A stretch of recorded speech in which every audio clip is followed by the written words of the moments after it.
Hello world and welcome back, I'm Karhu, the Great Bear of the North, and this is Europa Universalis IV, featuring all the DLC up to and including Mare Nostrum and the fantastic MEIOU Taxes Mod. Check that out in the link below. We are playing as Köln, we are a republic, and just at the end of the last episode, we took over Amsterdam. Now, as I want to do, if you're new to the series, anytime I take over territory, I tell you a little bit about it. Now, Amsterdam, at this time, the year is 1548 in-game, but at this time, Amsterdam was only about 300 years old, which compared to the ancient Roman, even pre-Christ foundations of some of the cities like Breda and Maastricht and Cologne and things like that, this is an extraordinarily new city. And it happened as a result of two reasons. One, okay, sorry, backtrack. Amsterdam was built, is a settlement that grew out of the dam on the Amstel River, the Amsteler Dam, right? That's how it started. But it started off as just a fishing village for most of it, for the first 200 years of its existence or so. But then two things happened. One, it joined the Hanseatic League. That helped. Two, former Hanseatic superpowers like Ghent and Brussels and Antwerp were made, access to them were a little bit more difficult, and Bruges as well, because of the silting up of the rivers that led to the North Sea. Specifically, Bruges. Bruges was the main city that unfortunately kind of collapsed under that. Well, not collapsed, but it suffered economically. And then so Amsterdam, over the next 100 years, just absolutely exploded in terms of its not literally, figuratively, exploded in terms of its population. And then in 1648, Amsterdam, under the leadership of William of Orange, led a rebellion against the Spanish. The Spanish had control of the Netherlands at the time, and they wanted more taxes, they wanted all these different things, and the Dutch were like, no. So then they led a rebellion against this, and this kind of coincided with the 30 Years' Wars of Religion in Germany, where the Protestants and the Catholics massacred each other. It was brutal. And then after gaining their independence with the Treaty of Westphalia, which is signed in Munster, if you want to go back a couple of episodes ago I mentioned that, Munster in 1648, the Dutch Republic actually became one of the more religiously tolerant societies in all of Europe. So then you had French Protestant Huguenots come up, you had people from Britain come over here that didn't go over to North America. You had Jews from Iberia, you had Jews from the rest of Europe, you had a lot of different people that came into Amsterdam, and with them came their ideas. About and their money, as well. Their portable wealth definitely came with them. Both of them came ideas about money, and in short order, the Netherlands, specifically Amsterdam, was the home of the first stock exchange that allowed trading at any time, instead of just in specific gatherings. And with them also, they brought new ideas about shipbuilding. In fact, the Dutch shipbuilding was so influential over the next 100 years or so that a lot of the English words that we have about ships, everything from deck to skipper to sloop, yacht, keelhaul, freebooter, referring to pirates and things like that, all come from the Dutch. In fact, you can see things like this throughout many different languages. That's how influential Dutch shipbuilding was. And also at the time the population exploded, they started founding colonies in South Africa, in India, in Southeast Asia, in North America. Even old New York was once New Amsterdam, remember that. And in fact, in the 17th century Dutch economic explosion, Amsterdam was arguably the center of world trade. Most diamonds went through there, most international financing went through there. It was absolutely a massive city. Since then, its economic power has kind of declined, but it's become known more for the successes that the fruits that economic success brings. It's known for art, right? We have Van Gogh, we have Rembrandt, we have some of the fantastic, best museums on the entire planet. They have an entire museum just devoted to Van Gogh, and I highly suggest you Van Gogh there and check it out. It's amazing. They have the Rijksmuseum, which again is a fantastic art museum. It's known for its art, it's known for its canals. Absolutely beautiful, built in that 17th century population boom. They had to just keep expanding that quickly. That's how many people were drawn to Amsterdam. And actually, if you ever are in Amsterdam, and I strongly suggest you make a trip there if you can, check out the Amsterdam Museum, formerly the Amsterdam Museum of History, and it's not a particularly large museum, but it's very good. It's dedicated to the history of the city itself and its people. But also, it's also known for its red light district. In fact, the Netherlands, from what I understand, is one of the most openly tolerant cities in terms of sex and sexuality. It's also got the cannabis cafes, the marijuana cafes, which I believe are closed except only to Dutch citizens right now because there's too much drug tourism, which I understand that. I think that was part of their agreement to join the European Union.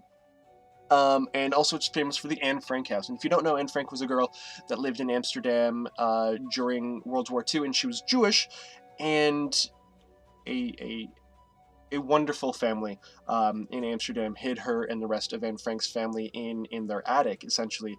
And while she was there for, I think, 3 years, Anne Frank wrote a diary about what her experiences were like, and that was found completely intact.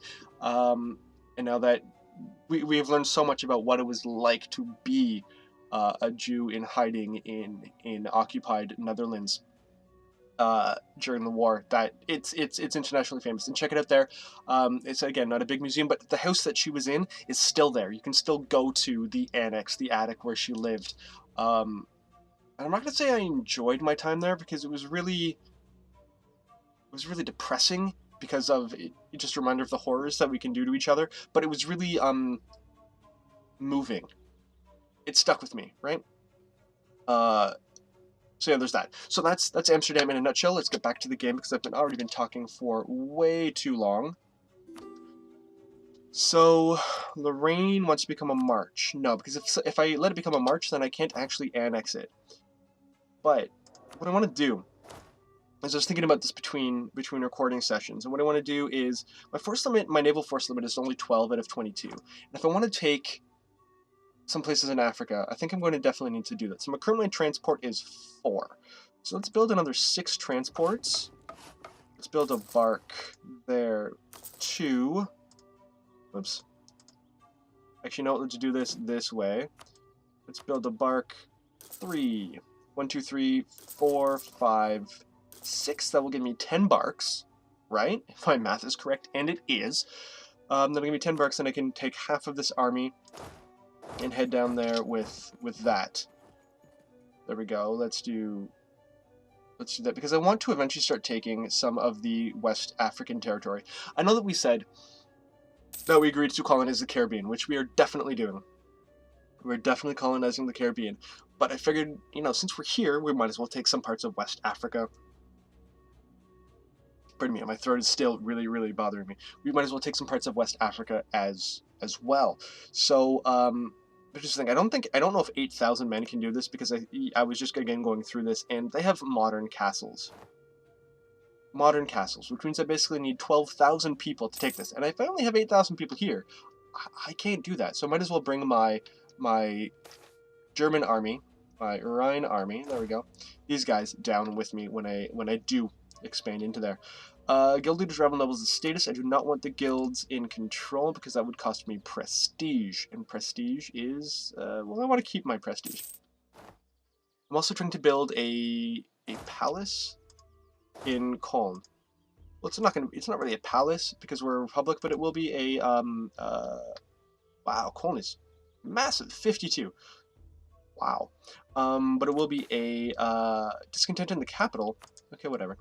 It will be a republic's building. It will be a people's palace or something. Mecklenburg Starsguard has, okay, Frankfurt has left. Mecklenburg Stargard has been placed under interdict to cut off relations with them, but also Frankfurt. Where is Frankfurt? There is Frankfurt. If I were to declare war, I don't have a casus belli against Frankfurt. Actually, do I have a casus belli against Aachen? No, I don't. Who do I have casus bellis against? Burgundy. I can take Burgundy again, but do I have it? Yeah, I still have my truce with Burgundy when I took Amsterdam. Good. Rigorous researchers. I now have 40 more administrative, diplomatic, and military power. That's awesome. And maize. Corn will now be produced. Corn will now be produced in Maguana. A Reformed church for Cologne. I will allow the construction. Let's do that. Yeah, my colonies are doing quite well. Quite well. Actually, how much am I spending on colonial maintenance? Colonial maintenance, that's 4.76. But you know what? That means they each gain 28 per year, which isn't bad. Fort maintenance, I could probably mothball some of my forts. Do I need them in Den Haag? Yes, that's my capital. Liège is my capital. Brugge.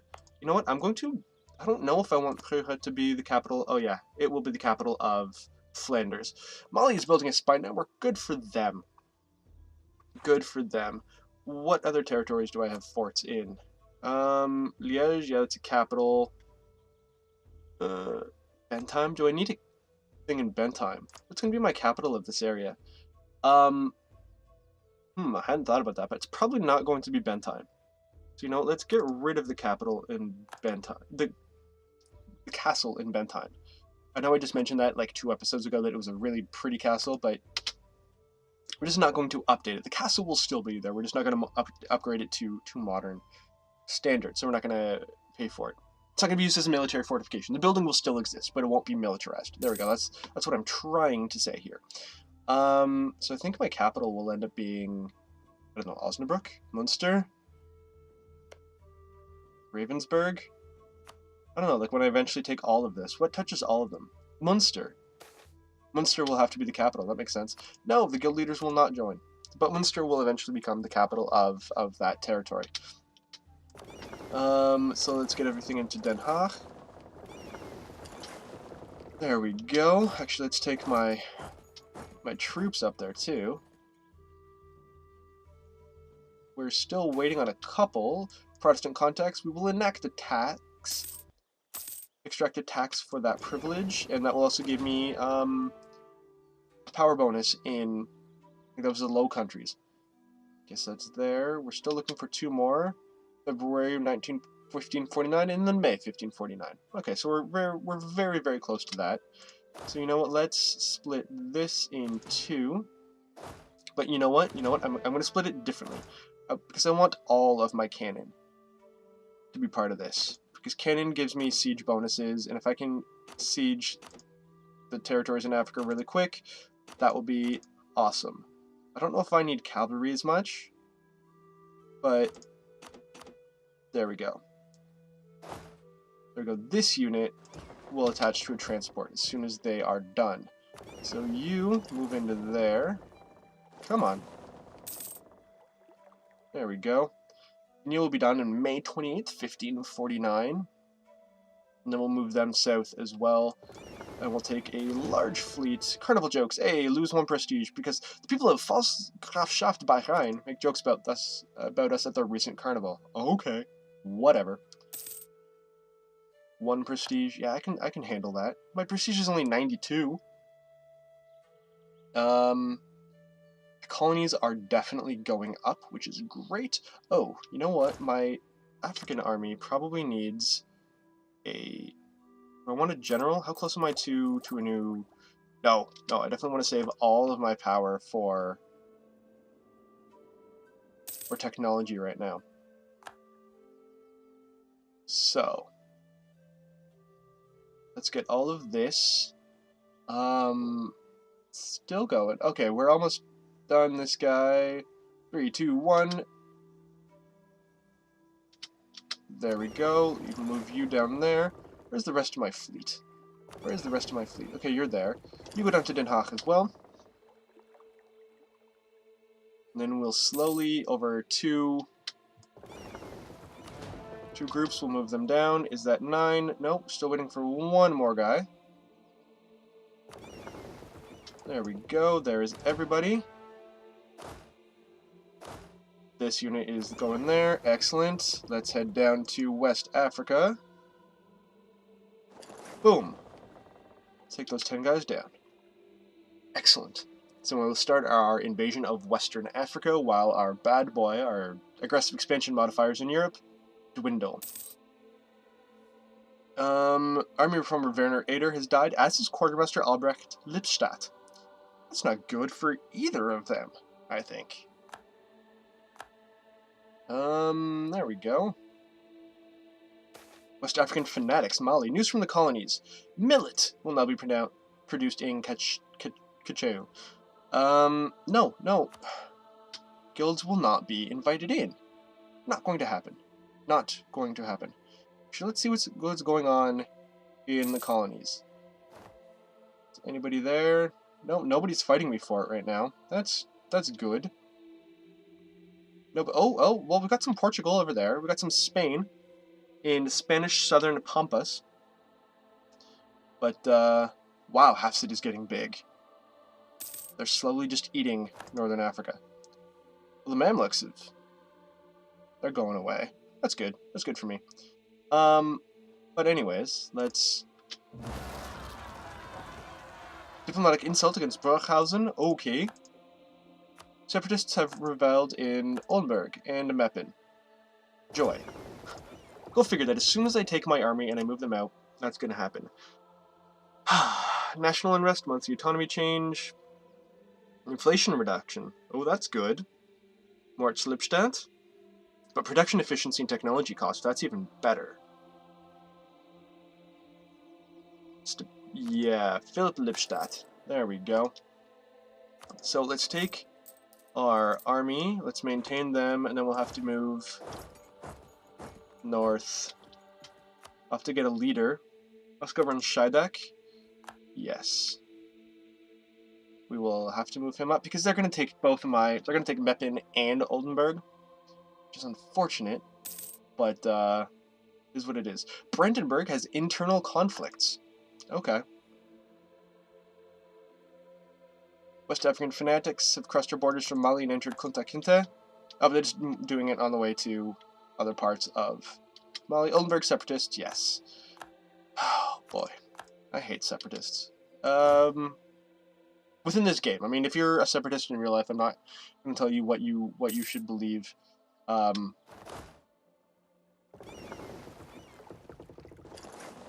But smallpox plague hits the natives. That's unfortunate.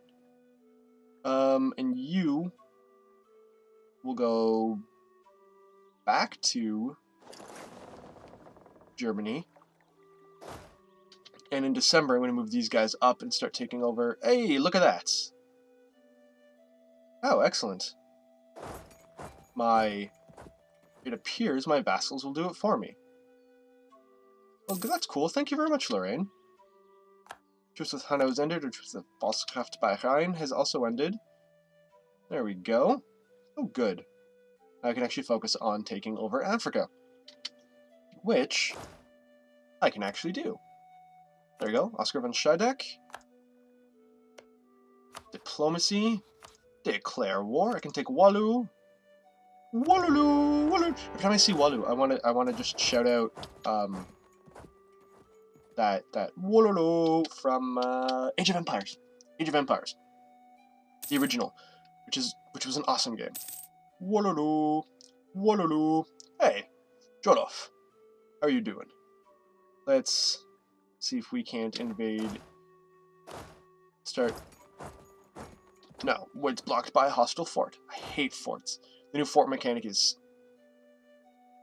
broken, to be perfectly honest. I don't know if they changed that at 1.18 or 1.19, but yeah, it's a little bit broken. There we go. We'll move into here.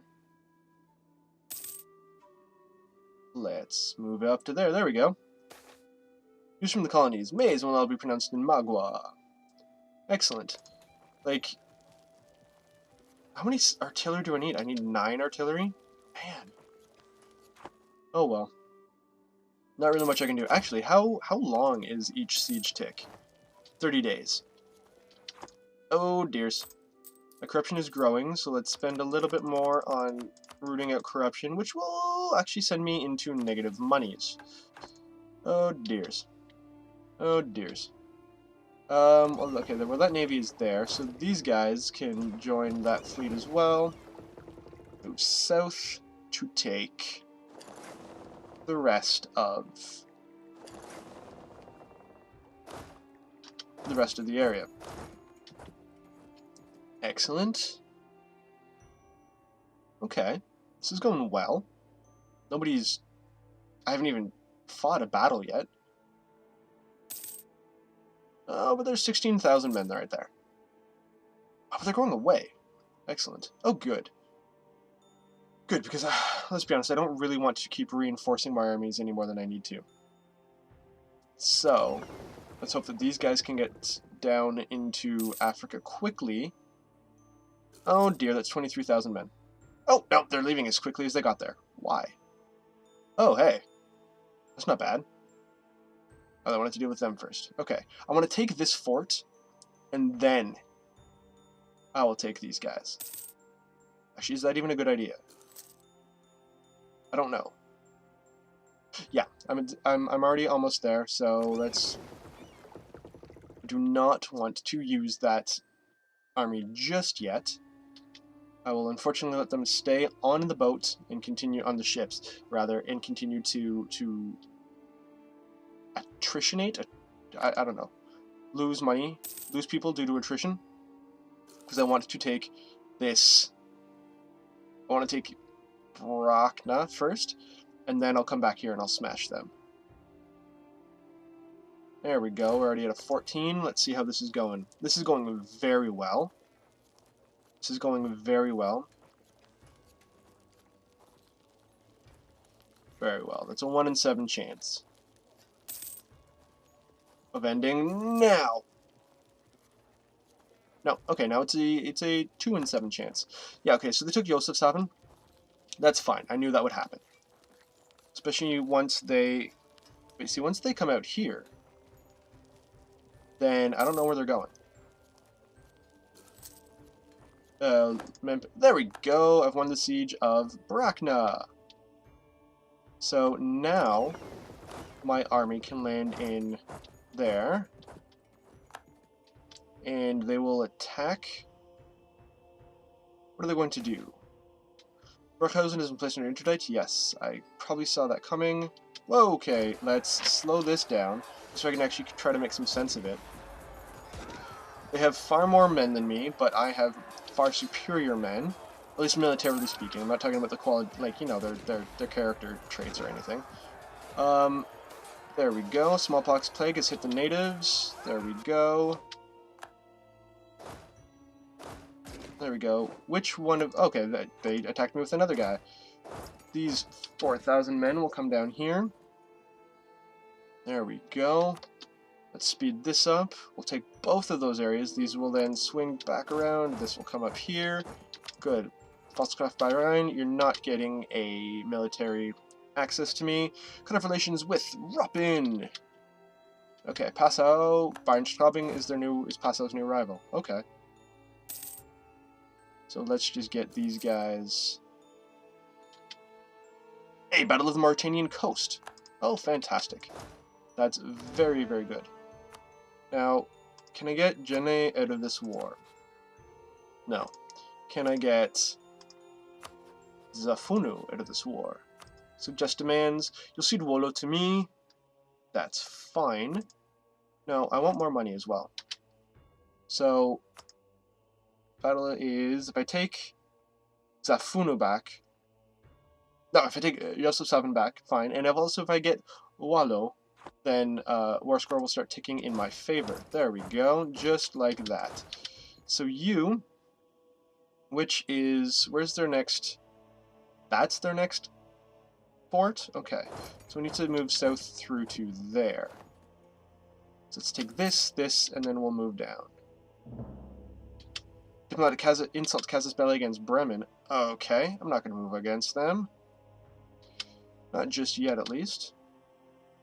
There we go. Let's take this territory if we can. Good, we now have Josefshafen back. You will go... No, you'll go there, through to there. Excellent. Actually, how many men do they have left? They still have quite a number of men. But I should be able to take their entire territory. I might even be able to vassalize them. Would I want to vassalize them? That's the question. Oh, my most noble syndic, your eldest son is on trial for corruption and bribery. There is no doubt that the charges are true. The conviction of your eldest son would be a serious personal blow to you. On the other hand, we could of course interfere with the trial and secure his innocence. I will lose 5 Republican tradition. I'll gain that back, but I'll gain power. And other things, which is always good. In fact, it's so good, it has given me battlefield medicine. Being ahead of its time in this technology, yes, morale of armies will be +5, I will totally get that. A growing number of books published in this century deal with the common injuries and diseases of many campaigns. This allowed doctors to recognize symptoms and treat them even in places that had been spared from war for a generation. Excellent. Let us continue to invade West Africa. Actually, what will they give me? Will they give me both of these? Yes, you will totally give me both of those, but not super buckets of money. Let's give that. That'll be aggressive expansion penalty. That's fine. But you know what? I will expand that. I will send my demands down there. Boom. Zafunu. Some of my provinces lack cores. Let us core Taraza and Walu. And you can go back to Josefshafen. You can go back to Taraza. This navy will go into Taraza. There we go. Wonderful. You've lost the casus belli against Zafunu. That is okay. Tlaxcala has end of internal conflicts. That is fine. Good. And now you will go back to Den Haag. And the Oosterflotte will automatically take them back. Fantastic. So, you know what? That's the end of this episode. For I'm Karhu, the Great Bear of the North. Thank you very much for watching. If you like what you see, please like, please subscribe, please comment, please share this video with others on the glorious, glorious interwebs. You can follow me on Twitter at Karhu Gaming. You can follow me on Steam at Karhu Gaming as well. That's about that. So I'm in Köln, and I'm thanking you. Have a wonderful day, everybody. Auf Wiedersehen. Tschüss.